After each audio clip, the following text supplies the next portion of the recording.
የአዲስ አበባ ቄራዎች ድርጅት በጥራት የተዘጋጁ የእንስሳት ቆዳዎችን ከህብረተሰቡ መሰብሰብ እንደሚጀምር አሳውቋል።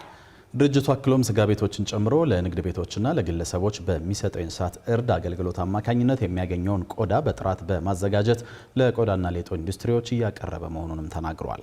የአዲስ አበባ ቄራዎች ድርጅት ይህንን የተናገረው ከነገ በስቲያ የሚከበረውን የ2018 ዓ.ም የገና በዓል አስመልክቶ ከሌሎች ድርጅቶች ጋር በጋራ በሰጠው መግለጫ ሲሆን መግለጫዎቹን የተከታተለው ፍስሐ ደሳለኝ ተጨማሪ ዝርዝር መረጃ አሰናድቷል።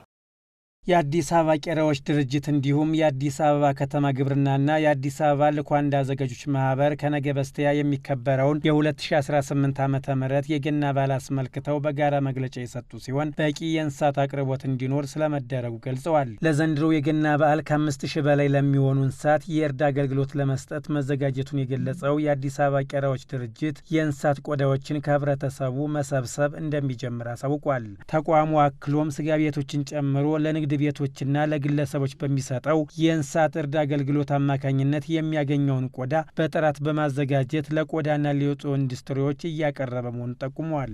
የሳሙና ዋጋ ወይም ደግሞ ተመሳሳይ የግሪስም ዋጋ በከፍተኛ ሁኔታ እንዳይጨምር ከማድረግ አንጻር የተኪ ምርቶች እንዲመረቱ ማድረግ ረገድ የአዲስ አበባ ቄራዎች ኢንዱስትሪ እያደረገው ያለው አስተዋጽኦ በጣም በርካታ ነው ማለት ነው። ስለዚህ ከእርድ አገልግሎት ከምንሰጠው የእርድ አገልግሎት ባለፈ እነዚህንም አገልግሎቶች የምንሰጥ መሆኑ ግንዛቤ ውስጥ እንዲገባ ነው።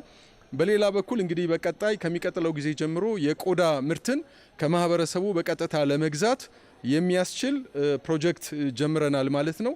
ጥራቱን የተረጋገጠ ቆዳ ከማህበረሰቡ ላይ ገዝተን ለኢንዱስትሪው የምናቀርብበት ሁኔታ ይኖራል። በአሁኑ እየጠበቅን ያለነው እስከ 5000 ነው። ከዚህ በፊት ግን እስከ 8000 ድረስ የአዲስ አበባ ቄራዎች አገልግሎት መስጠት የሚያስችል አቅም ያለው መሆኑን በዚህ አጋጣሚ ለመግለጽ ነው።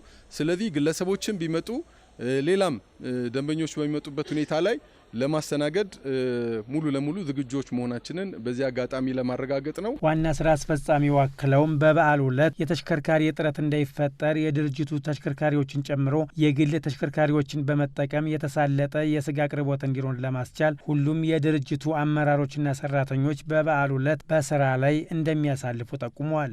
በተመሳሳይ የአዲስ አበባ ከተማ ግብርና ኮሚሽን ምክትል ኮሚሽነር ጸጋ ለማ በበዓሉ ወቅት ጤንነቱ የተጠበቀ ስጋ ለማህበረሰቡን ለማቅረብ የጤና ባለሙያዎች በየልኳንዳ ቤቶቹ እንደሚሰማሩ ገልጸዋል። እንደ አዲስ አበባ ቄራ ከ22 በላይ ሐኪሞች አሉ።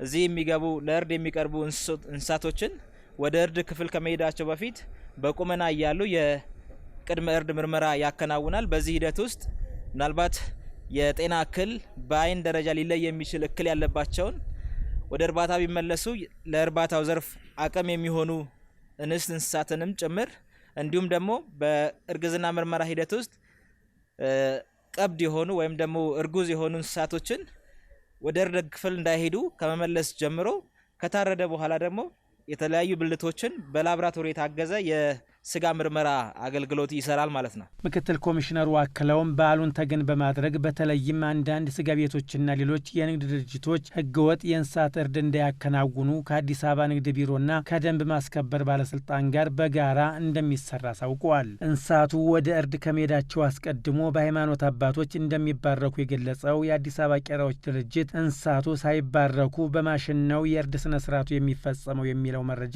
የተሳሳተ ስለመሆኑ አሳውቀዋል።